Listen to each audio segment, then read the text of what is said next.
I'm Bobby Halton, and welcome back to Fire Engineering's Week in Review. Thanks for tuning in here at fireengineering.com. We sure do appreciate you checking us out. Hey, listen, a couple of things are being brought to you this week by FDIC. And as we've been telling you for the last couple of weeks, it is filling up fast. It looks like we're going to have another record-breaking attendance, probably be somewhere over 28,000, 29,000 firefighters in Indianapolis this March 21st through 25th. If you're going to attend the HOT program, please sign up quickly, as 9 of the classes are completely sold out. And on Monday, we just have three classes open at this point in time. The HOT program looks like for the first time ever is going to sell out completely. Lots of great classes, the best instructors in the world, and we know you want to be there. We'd like to thank you for your support of FDIC in this, our 83rd year. We just can't wait to see you out there and hope to see you all real soon. Listen, other things to be aware of, we do have several major news stories on fireengineering.com I think you should check out, including another tragic collapse on Long Island where several firefighters were injured, and we hope for their speedy recovery. We're seeing a lot more collapses. We really need to be paying attention to these lightweight truss floors that we have out there now, these wood I-beam floors, and several of the contributing issues to these continually increasing collapse issues that we're facing on the fire ground. A lot of these collapses happen somewhat without warning. However, we need to be aware of the potential at all times. So check out those collapses and let me know what you think. Now to our lead story. Safer is now safe.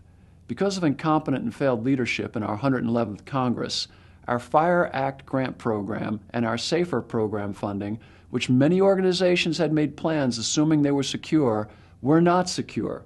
It's absolutely unacceptable to allow this type of failed leadership that we have tolerated for so long to continue.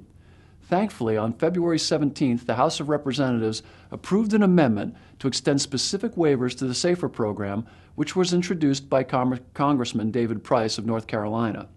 This action extends those waivers that Congress had approved, allowing fire departments to use the grants to keep firefighters from being laid off and to rehire firefighters who had been laid off, thereby maintaining crucial staffing levels. The waiver also allows fire departments an exemption from the matching portion of the original SAFER program and allows the money to be used without penalty if the city or community is unable to continue the employment of those firefighters after that grant money expires. These are important exemptions because many of the cities realize and recognize the critical need to maintain staffing levels, if only in the short term, through these funds, while other alternative funding sources and solutions are being worked out.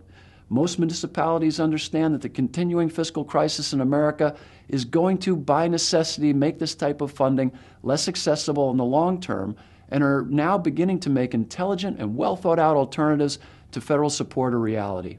However, many of us still desperately need this federal support as we begin this transition back to a more locally funded model and a less federally dependent model. This resolution will protect the SAFER program and in its continuation through fiscal year 2011. Congress failed last year to pass any budget whatsoever, so they have to continue now to pass these resolutions which provide funding in the absence of a standing budget. As firefighters, it's important we remember that our votes count, and that when we send someone to office to work for us, we need to hold them more accountable. The failure to pass a budget that placed the SAFER Act and the fire grant program in jeopardy is unacceptable. If one of us freelanced at a fire and failed to do what we were responsible for, such as ventilating a roof, placing other firefighters in tremendous jeopardy, we'd be disciplined. We may be kicked out of our company. We need to look at the record of these people we're sending to Congress. We don't need to agree with everything they stand for or everything they do, but we do need them to do the basic job they were sent to do, which is to govern and govern responsibly, and passing a budget's part of that responsibility.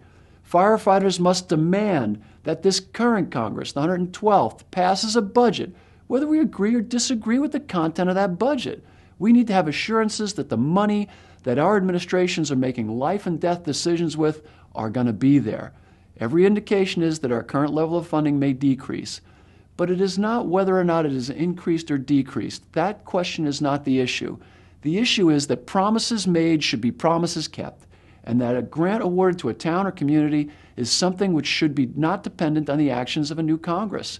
It's not a Democrat or Republican issue. It's not an independent or libertarian issue. It's an issue of character. Demand these government employees, our elected representatives, do their jobs. Remember, they work for us. Now, other things to consider. It's time to do our spring training. We got the weather picking up. Remember, you start your outside drills, start looking at those hazards and those things we need to get going for the springtime. All of our firefighters that are in flood-prone areas, we need all y'all to be checking all your equipment because we know that the spring runoffs are coming soon, so let's get prepared for that. Wildfire season's already kicked up. We got a couple of wildfires burning right now that you can read about on the webpage here, so read about that. Let's get prepared for probably another busy wildland season. Let's not be like the people we just had to criticize here this morning. Let's be better than that. Let's show them what being prepared means. The fire service is going to step up and always be there and always be ready. And that's our motto, and that's what we've always done. We watch over the communities we've promised to serve, and we've been very good at it since 08 AD. Remember, FDIC is coming up soon. Go to FDIC.com to register. Get your rooms today. There still are some downtown hotel rooms, believe it or not. So get online and get registered, and we'll see you there. 28,000 firefighters, March 31st, the Battle of the Bands, 5K Courage and Valor Fun Run, Stop, Drop, Rock and Roll, the Fool's Bash, the Union Night Out. So many activities going on. Over 1,100 exhibitors, as I understand it, or 1,000 exhibitors, somewhere in there. More exhibitors than you imagine. We're all under one roof again. The greatest firefighting exposition and networking opportunity in the world, with over 12 international delegations coming this year to FDIC. Come be part of it. Be part of the most important training exercise that ever happens in the fire service. FDIC. It's where you need to be, and I'll see you there. I'm Bobby Halton. That's our week in review. And remember, be careful out there.